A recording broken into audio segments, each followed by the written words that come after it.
Good afternoon. How's everybody doing out there in popcorn land? I'm glad to be here with you. It's been a little bit since I've been online. Been very busy working on books again. I just finished another book, kind of a short story book called The Farmer and the Seedsman, and I think you will enjoy it. It's available on Kindle. I think it's around $5 on there, so check it out. It is a very good book about talking seed, the seed industry, researchers, universities, private sector, pre biotech, and looking at the issues of how we were very efficient agriculture before biotech, and wondering if biotech was the right route to take, and would we have been any better off or any less off than we are now. So I think we're better off with some of the biotechnology. Some of it has been problematic, I think, in agriculture from the standpoint of insect resistance, weed resistance, all those issues that they probably didn't anticipate when we first come out with a lot of biotech events. So I think you'll enjoy the book. I tell some stories of some of the farmers I worked with, and I think you'll find that highly enjoyable. It's called again The Farmer and the Seedsman. Look at it. It's on Kindle. If you want a paper copy, which I haven't manufactured yet, but I will in July, please write me at heirloompopcornseed at gmail.com or go to the website heirloompopcornseedcompany.com. So you'll be able to find us and be able to, how do I want to say, be part of that past experience, learning history. I like writing about history, especially in agriculture. And I think that's what has motivated me to do this. And going through that experience, being able to go out and cold call people. And what I mean by cold calling is you walk up to the door, you pull up to the farmer's shed, introduce yourself, and hey, I'm selling this product. How can I get you to try some? And on and on. So look at that and give me any comments when you do read it. I'd love to hear them. I'm not the best English person in the world, so if there's mistakes in there, I apologize. But I'm not the best English person.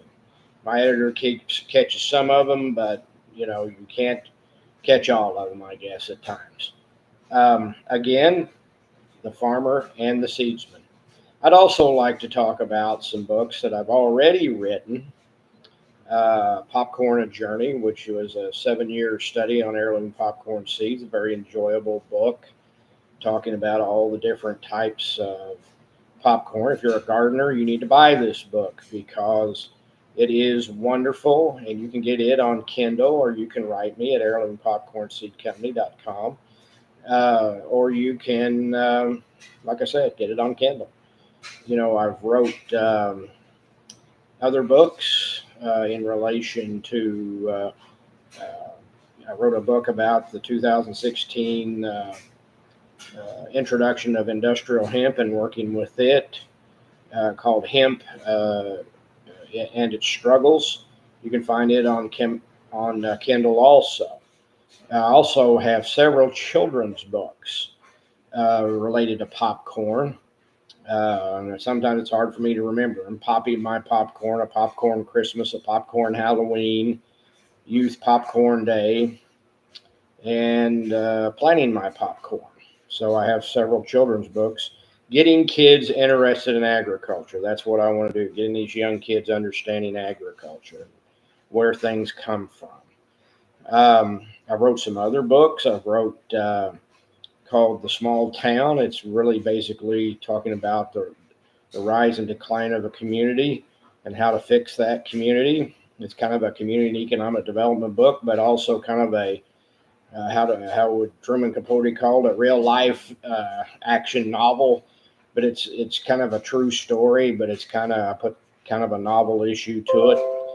I think what you need to get from a book like that is you can always overcome some pretty tough odds. in relation to community building and in relation to getting communities back on its feet. Um, Other books I wrote 4 Westerns, had a series called The Common Westerner, Journeys of Silas Johnson, The Common Westerner, Silas Johnson, the Army Scout, and Silas Johnson, the Sheriff. And my last one was called The Last Vaquero. It's about a young man who's Hispanic, who grows up very poor and ends up in the ranching business in the Western United States. I think you'll enjoy all those.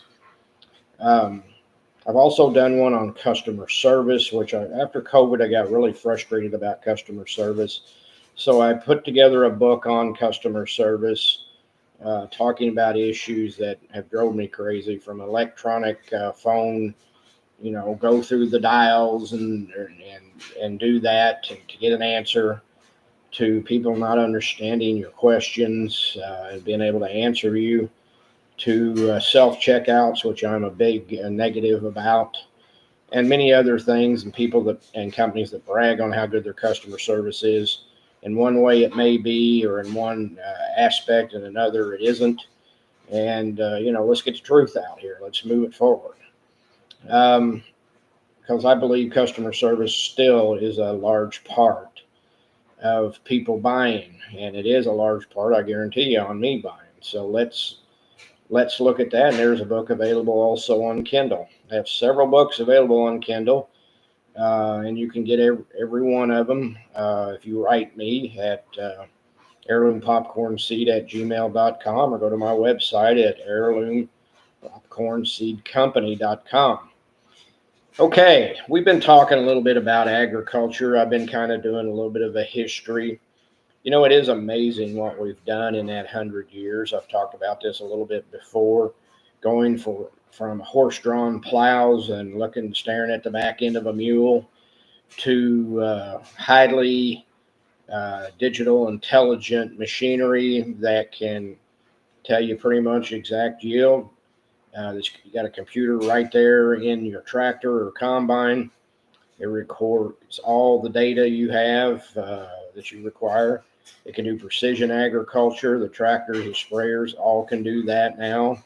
So we've went advanced. We went highly advanced on a lot of issues in relation to agriculture. And we got there through innovation, through small business development, through research, through excellent dedication and devotion of people making agriculture better so they could feed the world.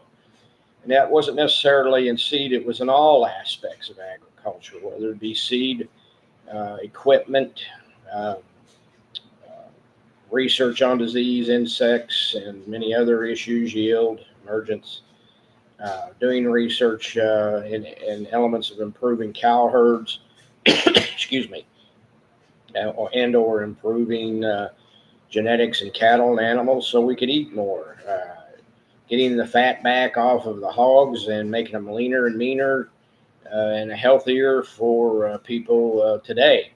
So a lot of people don't realize, for years we sold a lot of meat with a lot of fat in it. Now we've kind of gotten away from that because we like healthier issues. Chickens the same way, very efficient on how they do those.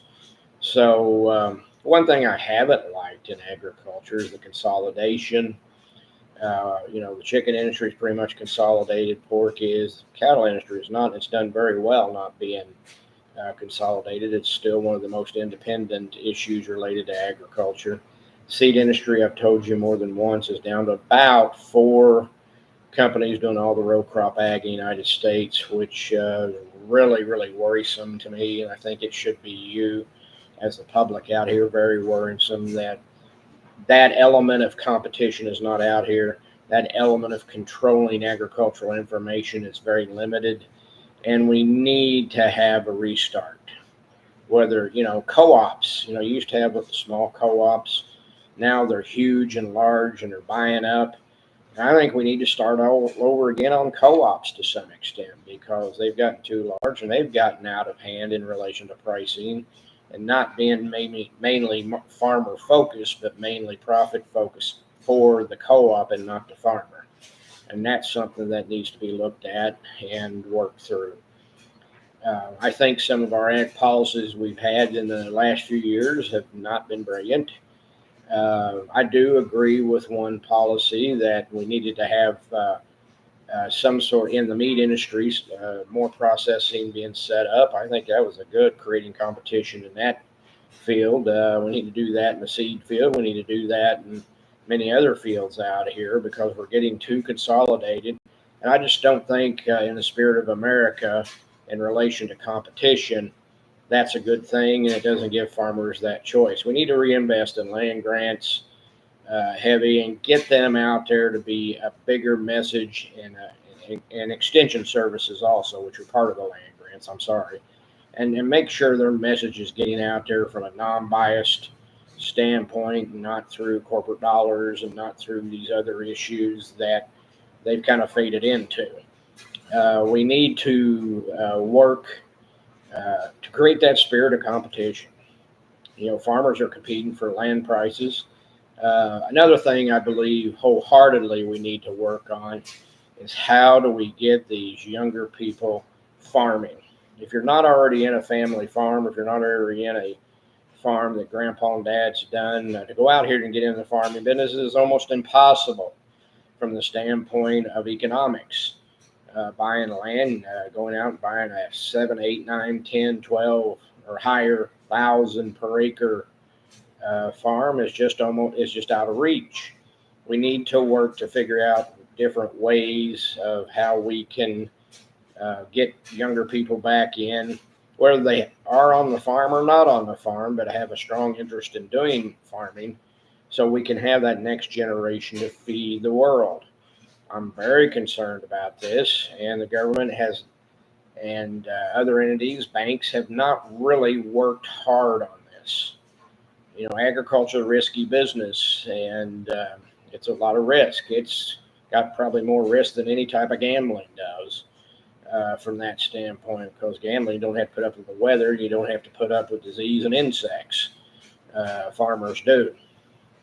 So I think these are some of the issues we really need to be working hard, better trade relations with friendly nations and trade relations with those not so friendly, with particulars probably put on there. But we need to work to move forward in the agricultural industry. So that's where I'm going to hold it at today. Please, again, look at those books I described earlier. My new book, The Farmer and the Seedsman. Look at it on Kindle, or write me at heirloompopcornseed@gmail.com. I'll see you next time.